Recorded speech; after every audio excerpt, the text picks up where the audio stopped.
जय हिंद दोस्तों, हम अपने YouTube चैनल पर आप सभी का स्वागत करते हैं।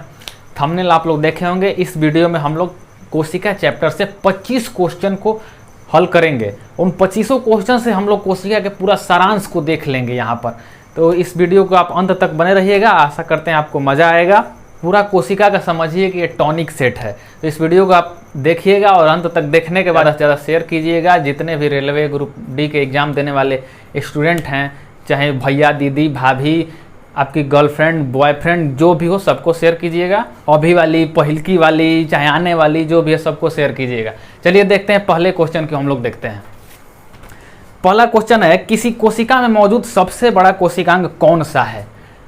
ऑप्शन नंबर ए है अंतःप्रद्रव्य जालिका, नाभिक, गाल्जी बॉडी, माइटोकॉन्ड्रिया। तो सबसे बड़ा अंग होता है कोशिका में नाभिक, वो सबसे बड़ा होता है और सभी कोशिका को केंद्रित भी करता है नाभिक। अंतःप्रद्रव्य जालिका का क्या काम है? उसका काम है कि उस फैट बनाता है जो चिकनी होती है, और जो खुरदरी होती है वो प्रोटीन करने वाला, उस पर राइबोसोम पाया जाता है। गाल्जी बॉडी तो संवहन करता है, इधर से उधर ढोता है। माइटोकॉन्ड्रिया ऊर्जा बनाता है।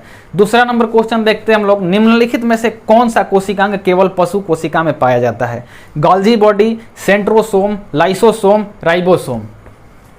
तो हम बताए थे कि केवल जंतु कोशिका में लाइसोसोम केवल जंतु कोशिका में पाया जाता है, पादप कोशिका में लाइसोसोम नहीं होता है। और गाल्जी बॉडी तो पढ़ ही लिए। सेंट्रोसोम कोशिका का विभाजन कराता है, राइबोसोम प्रोटीन बनाता है। तीसरा क्वेश्चन देखते हैं हम लोग, शरीर में लगी चोट की मरम्मत के लिए किस प्रकार के सेल विभाजन का प्रयोग किया जाता है? तो हम सेल विभाजन आपको बताए थे, 3 प्रकार के सेल विभाजन होते हैं, असूत्री विभाजन, समसूत्री विभाजन एवं अर्धसूत्री विभाजन। असूत्री छोटे जीवों में होता है जो 1 से 2 को बन जाता है बस। समसूत्री विभाजन में जितना कोशिका का काम है उतना ही कोशिका का विभाजन होता है। तो चोट वोट लगा है, कटा वोटा है, तो उसका मरम्मत के लिए हम लोग समसूत्री विभाजन का प्रयोग करते हैं। तो अर्धसूत्री का तो जनन कोशिकाओं में होता है, तो इसका ऑप्शन नंबर बी होगा, समसूत्रण। अब अगला क्वेश्चन देखते हैं, चौथा नंबर, निम्नलिखित में से कौन सा एक कोशिका में सबसे अधिक मात्रा में पाया जाता है? तो सबसे अधिक मात्रा में क्या पाया जाता है? ऑप्शन नंबर ए है जल, कार्बोहाइड्रेट, शैवाल, प्रोटीन। तो सबसे अधिक कोशिका में जल पाया जाता है। 80% जल होता है कोशिका के अंदर। हम बताए थे कि अगर 1% जल की कमी हो जाती है तो हमें प्यास लगने लगता है, और अगर 10% जल की कमी हो गई तो हमें मृत्यु हो जाएगी हमें। अगला क्वेश्चन है 5वां नंबर, कोशिका सिद्धांत किस पर लागू नहीं होता है? ऑप्शन नंबर ए है कवक, बी नंबर है वायरस, विषाणु, सी नंबर है जीवाणु और डी नंबर है शैवाल। तो विषाणु पर, वायरस पर कोशिका का सिद्धांत लागू नहीं होता है। और जगह कोशिका का सिद्धांत लागू होगा, लेकिन वायरस पर कोशिका का सिद्धांत लागू नहीं होता है। इसको याद कर लीजिएगा, इंपॉर्टेंट क्वेश्चन है। सभी क्वेश्चन आपके पहले एग्जाम में आए हुए हैं। 6 नंबर क्वेश्चन देखते हैं हम लोग, एक प्रोटीन बनाने में कितने अमीनो अम्ल की आवश्यकता होती है? तो एगो प्रोटीन बनाने में कितने अमीनो अम्ल की आवश्यकता होती थी? 10 गो तो पहले ही से हमारे शरीर में रहता है, 10 गो को और लेना रहता है बाहर से। तो 20 गो अमीनो अम्ल हम लोग एक प्रोटीन बनाने के लिए यूज करते हैं। तो एक प्रोटीन बनाने के लिए 20 अमीनो अम्ल, तो ऑप्शन नंबर इसका सी हो जाएगा। 7 नंबर देखते हैं अगला क्वेश्चन, माइटोकॉन्ड्रिया काम करना बंद कर दे तो कोशिका में कौन सा कार्य नहीं हो पाएगा? आप इसको वीडियो को रोकिए, याद पारिए कौन सा काम नहीं होगा अगर माइटोकॉन्ड्रिया काम करना बंद कर देता है। तो भोजन का अवकरण, बी नंबर है भोजन का ऑक्सीकरण, सी नंबर है भोजन का पाचन, डी नंबर है भोजन का अवशोषण। तो हम बताए थे कि माइटोकॉन्ड्रिया क्या करता है? ऊर्जा बनाता है। तो इसमें ऑप्शन में तो डायरेक्ट ऊर्जा बनाना दिया नहीं है। तो ऊर्जा बनाता है तो ऑक्सीशोषण करता है, ऑक्सीडेशन की क्रिया होती है, क्रेब्स साइकिल चलता है, तो 38 एटीपी मिलकर एक ग्लूकोज बनाता है। हम पीछे बता दिए थे, आप लोग नहीं पढ़े होंगे तो जाके हमारे प्लेलिस्ट में जूलॉजी का सेल का 4 चैप्टर बना है। चारों पार्ट को आप लोग देख लेंगे तो पूरा कोशिका आपको पूरा बढ़िया समझ में आ जाएगा। तो इसका बी नंबर ऑप्शन हो जाएगा, भोजन का ऑक्सीकरण। 8वां नंबर क्वेश्चन है, समसूत्री विभाजन के चरण का नाम बताएं जिसके दौरान गुणसूत्र ध्रुव की ओर जाने लगते हैं। समसूत्री विभाजन हम बताए थे, उसमें ध्रुव की ओर कब जाने लगता है? ये मान लीजिए यहाँ पर है, तो क्रोमोसोम जब ध्रुव की ओर जाने लगते हैं तो इसको कहा जाता है एनाफेज। Anaphase, anaphase. तो एनाफेज ऑप्शन नंबर ए है। टेलोफेज में क्या होता है? टेलोफेज में तो कोशिका टूटकर अलग हो जाती है। मेटाफेज में क्या होता है? मेटाफेज में तो कोशिका सबको यहां से बांध लेता है बीच में। मेटाफेज अध्ययन के लिए सबसे अच्छा माना जाता है। और प्रोफेज तो अभी क्रोमोसोम बंटता है ना, तो प्रोफेज में क्रोमोसोम बंटना चालू होता है। और 9वां नंबर क्वेश्चन है, सेलुलर और मॉलिक्यूलर जीव विज्ञान केंद्र कहाँ स्थित है? तो ये तो याद करने वाला क्वेश्चन है। सेलुलर और मॉलिक्यूलर जीव विज्ञान केंद्र कहाँ स्थित है? तो ये हैदराबाद में स्थित है। ऑप्शन नंबर सी होगा, हैदराबाद। अगला क्वेश्चन हम लोग देखते हैं, गुणसूत्र शब्द किसने दिया था? गुणसूत्र शब्द किसने दिया था, यानी गुणसूत्र का खोज किसने किया था? तो गुणसूत्र शब्द दिया था वाल्डेयर नामक वैज्ञानिक ने। सी नंबर ऑप्शन होगा इसका, हाफ मिस्टर सूटन वाल्डेयर वैगनर। तो इसका ऑप्शन नंबर सी होगा वाल्डेयर। अब पीछे बताए भी थे आप, वीडियो अगर अच्छा से देखे होंगे तो आपको याद भी होगा, नए होंगे तो जाकर वीडियो देख लीजिएगा। 11 नंबर क्वेश्चन है, जीन परिवर्तन किसमें होता है? जीन परिवर्तन किसमें होता है? ऑप्शन नंबर ए है DNA, B number RNA, chromosome, ribosome. तो डीएनए की मूल इकाई होती है जीन। हम बताए थे कि डीएनए की संरचना ऐसे ऐसे होती है ना, डबल हेलिक्स। तो उसमें यहाँ पर ये जो ए है वो सबसे छोटी इकाई जीन होती है। तो जीन परिवर्तन कहाँ होता है? डीएनए में। अगर पूछ दिया कि डीएनए का परिवर्तन कहाँ होता है, तो वो क्रोमोसोम में होता है। क्रोमोसोम ऐसा होता है, क्रोमोसोम इसको अगर खींच के ले गए थे तो यहीं पर ना डीएनए बना था, उसको जूम करके देखे थे। तो राइबोसोम तो प्रोटीन बनाता है, आरएनए का काम है प्रोटीन के बनाने में मदद करना। अब 12 नंबर क्वेश्चन है, आरएनए का मुख्य कार्य क्या है? तो आरएनए का मुख्य कार्य क्या है, अब इसको देखते हैं। ए नंबर ऑप्शन है पाचन क्रिया में सहायता करना, बी नंबर ऑप्शन है प्रोटीन संश्लेषण में सहायता करना, सी नंबर है दोनों, और डी नंबर है ऊर्जा बनाने में। तो पाचन क्रिया में तो सहायता नहीं करता है, प्रोटीन संश्लेषण में सहायता करता है। प्रोटीन संश्लेषण में सहायता करता है, याद कीजिएगा, ये कभी प्रोटीन संश्लेषण करता नहीं है, उसमें सहायता करता है। प्रोटीन का संश्लेषण कहाँ होता है? राइबोसोम में होता है। आरएनए उसमें मदद करता है। और पूछ देगा कि प्रोटीन का संश्लेषण होता है कहाँ पर, तो वो होता है राइबोसोम में। और मदद कौन करता है? तो आरएनए करता है उसको मदद। ऊर्जा तो माइटोकॉन्ड्रिया बनाता है। अगला क्वेश्चन देखते हैं 13 नंबर, कोशिका के गतिविधियों को कौन नियंत्रित करता है? कोशिका की गतिविधियों को कौन नियंत्रित करता है? ऑप्शन नंबर ए है क्लोरोप्लास्ट, न्यूक्लियस, माइटोकॉन्ड्रिया, लाइसोसोम। तो कोशिका का दिमाग किसे कहा जाता है? कौन कोशिका को पूरा नियंत्रित करता है?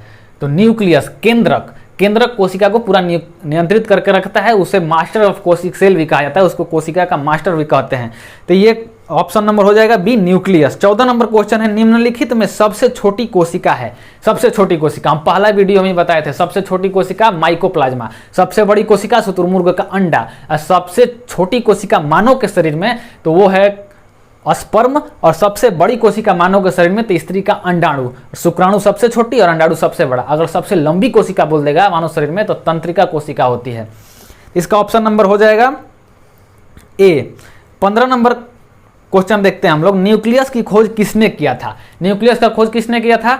तो हम पीछे बताए भी होंगे आपको, ल्यूएनहॉक, स्वान, ब्राउन, हुक। इसका ऑप्शन नंबर सी होगा ब्राउन। रॉबर्ट ब्राउन ने न्यूक्लियस का खोज किया था। ल्यूएनहॉक तो जीवित कोशिका को खोजे थे, और रॉबर्ट हुक जो थे वो कोशिका को खोजे थे पहली बार, लेकिन वो मृत कोशिका। फादर ऑफ साइटोलॉजी कहा जाता है हुक को, और फादर ऑफ बैक्टीरियोलॉजी कहा जाता है ल्यूएनहॉक को। और स्वान क्या किए थे? टी और स्वान मिल करके कोशिका का सिद्धांत दिए थे कि जीवन की सबसे मूलभूत इकाई कौन सी है? कोशिका है। हमारे शरीर की मूलभूत इकाई कौन सी है? कोशिका है। 16 नंबर देखते हैं क्वेश्चन, माइटोकॉन्ड्रिया का भीतरी वलन कहलाता है। माइटोकॉन्ड्रिया का भीतरी वलन क्या कहलाता है? तो माइटोकॉन्ड्रिया का हम संरचना आपको बताए थे कि ऐसा होता है। तो ये हो गया बाहर वाला, अंदर ऐसे ऐसे होता है एक संरचना। तो अंदर वाले को क्या कहते हैं हम लोग? क्रिस्ट कहते हैं, क्रिस्ट। और इसमें जो पदार्थ होता है उसको कहते हैं मैट्रिक्स। इसी क्रिस्ट के अंदर ही क्रेब्स साइकिल चलता है और ऊर्जा बनता है, एटीपी का निर्माण होता है। तो इसका हो जाएगा क्रिस्ट, option number A. 17 number question है, निम्नलिखित में से कौन सा कोशिकांग डीएनए रखता है? इस क्वेश्चन को आप देखिए यहाँ पर और वहां उसको बनाने का प्रयास कीजिए। कौन सा डीएनए रखता है? तो ए नंबर है गोल्जी काय, बी नंबर है माइटोकॉन्ड्रिया, सी नंबर है लाइसोसोम, और डी नंबर में सेंट्रोसोम। तो आप कहेंगे कि भैया आप हमको तो बताए थे कि जो कोशिका में क्रोमोसोम होता है उसके अंदर डीएनए होता है, इसमें क्रोमोसोम ऑप्शन में ये नहीं है। लेकिन याद कीजिए, आपको ये भी बताए थे कि क्रोमोसोम के अलावा माइटोकॉन्ड्रिया में भी डीएनए होता है, और क्लोरोप्लास्ट में भी डीएनए होता है। तो क्लोरोप्लास्ट तो पादप कोशिका में होता है, जंतु में तो रहेगा नहीं। तो इसमें माइटोकॉन्ड्रिया दिया है ना जी, तो इसका ऑप्शन बी नंबर बी हो जाएगा, माइटोकॉन्ड्रिया। ये क्वेश्चन यूपीएससी में आया हुआ क्वेश्चन है, इसको आप ध्यान में रखिएगा। देखिए, ये मत सोचिएगा कि यूपीएससी का क्वेश्चन है तो रेलवे में आएगा। जो क्वेश्चन पुराने हो जाते हैं यूपीएससी को, उसको रेलवे ले लेता है, एसएससी ले लेता है, अपने में डालने लगता है वो सब, जो यूपीएससी अब छोड़ देता है। तो इसका माइटोकॉन्ड्रिया हो जाएगा, इसको याद कीजिएगा। 18 नंबर है, लाइसोसोम में क्या पाया जाता है? लाइसोसोम में क्या पाया जाता है? ए नंबर ऑप्शन है अमीनो अम्ल, बी नंबर है हाइड्रोलाइटिक एंजाइम, सी नंबर है प्रोटीन, और डी नंबर है लाइपेज। तो जल अपघटक एंजाइम पाया जाता है लाइसोसोम के अंदर, और जो उसको आत्महत्या की थैली भी कहते हैं, किसी पर छिड़क देता है ना तो उसको खत्म कर देता है। जो अंग सही से काम नहीं करे कोशिका ना तो छिड़क देगा, अगर कोशिका ही सही से काम नहीं करेगी तो अपने फाड़ लेगा, इसलिए उसको आत्महत्या की थैली कहता है, पूरा कोशिका को नष्ट कर देगा। 19 नंबर क्वेश्चन है, निम्नलिखित में से कौन पादप कोशिका की पहचान है?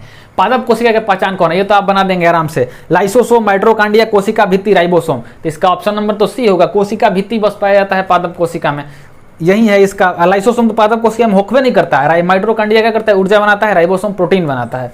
20 नंबर देखते हैं, कोशिका में सबसे बड़ा कोशिकांग कौन सा है? तो कोशिका के अंदर सबसे बड़ा कोशिकांग कौन सा है? गोल्गी बॉडी, गुणसूत्र, माइटोकॉन्ड्रिया, प्लास्टिड।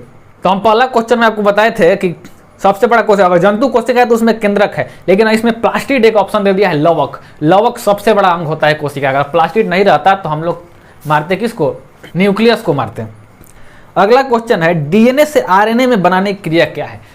डीएनए से आरएनए में बनाने की क्रिया क्या है? तो जब डीएनए से आरएनए बनाते हैं तो डीएनए में कौन कौन सा नाइट्रोजन बेस होता है? Adenine, thymine, guanine, cytosine. सब ऊपर वाले में एडेनिन थाइमिन में डबल बाउंड और गुआनिन साइटोसाइन में ट्रिपल बाउंड, एटीजीसी आपको याद करवाए थे हम। तो इसमें अगर उसको आरएनए बनाना है तो थाइमिन के हटाकर वहां पर क्या लाना पड़ेगा? यूरासिल लाना पड़ेगा। तो जब थाइमिन को हटाकर यूरासिल लाकर उसको आरएनए बनाते हैं तो उस क्रिया को कहते हैं ट्रांसक्रिप्शन। यहाँ हम बताए थे आपको कि डीएनए है जब, तो यहाँ पर जब इसको आरएनए बनाते हैं तो इस क्रिया को कहते हैं ट्रांसक्रिप्शन, इसको ट्रांसक्रिप्शन कहते हैं। तो ऑप्शन नंबर ए हो जाएगा। बी नंबर पर आपका दिया था रेप्लिकेशन। तो रेप्लिकेशन क्या है? अगर डीएनए खुद डीएनए बना रहा है ना तो इस क्रिया को रेप्लिकेशन कहते हैं। खुद का डीएनए मैंने फोटो कॉपी बना रहा है अपना, तो डीएनए इसको रेप्लिकेशन कहते हैं। और ट्रांसलेशन क्या है? ट्रांसलेशन है जब हम लोग आरएनए से प्रोटीन बनाते हैं ना, प्रोटीन, तो इस क्रिया को कहते हैं ट्रांसलेशन क्रिया। आरएनए से जब प्रोटीन बनाते हैं तो इस क्रिया को ट्रांसलेशन कहा जाता है। और एनाबोलिज्म क्या है? तो एनाबोलिज्म प्रोटीन बनाने की क्रिया है। जब 10 और 10 20 एमिनो अम्ल मिलकर एगो प्रोटीन बनाता है ना तो उस क्रिया को एनाबोलिज्म कहते हैं। तो इसका ऑप्शन नंबर होगा ट्रांसक्रिप्शन, डीएनए से आरएनए ट्रांसक्रिप्शन। अगर आरएनए से फिर यूरासिल को हटाकर थाइमिन ला देंगे तो रिवर्स ट्रांसक्रिप्शन हो जाएगा। आरएनए से फिर डीएनए बना रहे हैं तो वो रिवर्स ट्रांसक्रिप्शन हो जाता है, आरटी हो जाता है। इसका ऑप्शन नंबर ए होगा। 22 नंबर क्वेश्चन है, जिस कोशिका का विभाजन होता है उस कोशिका को कहते हैं। तो कोशिका विभाजन बताए थे, अगर जो कोशिका है ये और ये बंट रही है, दो कोशिका बन रही है तो इस कोशिका को कहते हैं मदर सेल, और जो बनी है उसको डॉटर सेल। तो मदर सेल, इसको ऑप्शन नंबर ए हो जाएगा, मदर सेल। सेल प्लेट क्या है? सेल प्लेट कोशिका विभाजन करवाता है पादप कोशिकाओं में, और सेंट्रोसोम जंतु कोशिकाओं में कोशिका विभाजन करवाता है, करता नहीं है, करवाता है। और सेल प्लेट पादप कोशिकाओं में करवाता है, इसको याद रखिएगा। 23 नंबर क्वेश्चन है, टर्नर सिंड्रोम में क्रोमोसोम की संख्या होती है, कितनी संख्या होती है? सिंड्रोम किसको कहा जाता है? हमारे शरीर में 46 क्रोमोसोम होते हैं ना, 23 जोड़ा। अगर एक भी कम रहेगा, एक भी अधिक रहेगा तो उसको कहते हैं हम लोग सिंड्रोम। तो टर्नर सिंड्रोम में क्या होता है? एगो कम हो जाता है, 45 क्रोमोसोम रहेगा, 45 क्रोमोसोम रहेगा। तो इसमें टर्नर सिंड्रोम में क्या होता है? स्त्री का बांझपन देखा जाता है टर्नर सिंड्रोम में। जिसके 45 क्रोमोसोम है ना तो स्त्री में पाया जाता है ये वाला टर्नर, अब बांझपन देखा जाता है। और क्लिनीफेंटर सिंड्रोम क्या है? उसमें 47 हो जाएगा, 46 47 हो जाएगा, पुरुष में पाया जाता है, उसमें नपुंसकता देखी जाती है। डाउन सिंड्रोम में भी 47 हो जाएगा, शरीर बेडौल हो जाएगा, कुबड़ उबड़ निकल जाएगा, मंद बुद्धि के हो जाएंगे, डाउन सिंड्रोम होता है। और एक होता है पटाव सिंड्रोम, ओठ ये कट के ऐसे सटा हुआ रहेगा, उसको पटाव सिंड्रोम, उसमें भी 47 हो जाता है। तो सिंड्रोम के बारे में फिर से देख लिए, रिवीजन हो गया। 24 नंबर क्वेश्चन है, डीएनए के एक फेरा में कितने न्यूक्लियोटाइड होते हैं? एगो फेरा डीएनए का जो है, ये डीएनए का ये जो एक फेरा, इसमें कितने ये न्यूक्लियोटाइड होते हैं? तो हम आपको बताए थे 10 गो न्यूक्लियोटाइड होता है, 10 न्यूक्लियोटाइड। एगो है न्यूक्लियोटाइड, दो गो बीच में 3.4 एंगस्ट्रॉम दूरी होता है। एगो डीएनए का जो एगो फेरा है उसका पूरा लंबाई हो जाएगा 34 एंगस्ट्रॉम। 10 गो न्यूक्लियोटाइड है तो 34 एंगस्ट्रॉम हो जाएगा। अगला क्वेश्चन देखते हैं, अंतिम नंबर क्वेश्चन 25 नंबर, जीव द्रव्य को जीवन का आधार किसने कहा था? जीव द्रव्य को जीवन का आधार किसने कहा था? ए नंबर ऑप्शन है वाटसन, लामार्क, हेनरी और डी डुबे। तो जीवन का आधार किसने कहा था? इसको याद कर लीजिएगा, इसको हेनरी ने कहा था। जीव द्रव्य मतलब कोशिका द्रव्य, इसको हेनरी ने कहा था। वाटसन क्रिक क्या है? वाटसन क्रिक तो डीएनए को खोजे थे, और डी डुबे जो है ऑप्शन नंबर डी पर, डी डुबे ये तो गोल्गी बॉडी को खोजे थे। तो इसका आंसर हो जाएगा हेनरी, हेनरी हो जाएगा सी नंबर ऑप्शन। आशा करते हैं आपको 25 क्वेश्चन समझ में आ गया, और 25 के ऑप्शन से जो भी क्वेश्चन बनने वाले थे वो भी आपको समझ में आ गया होगा। कोशिका को आपको पूरा एक बार रिवीजिंग हो गया होगा। इस वीडियो को अगर अच्छा लगा हो तो लाइक कीजिएगा, ज़्यादा से ज़्यादा शेयर कीजिएगा, और हमारे चैनल को सब्सक्राइब करना नहीं भूलिएगा। तब तक के लिए जय हिंद।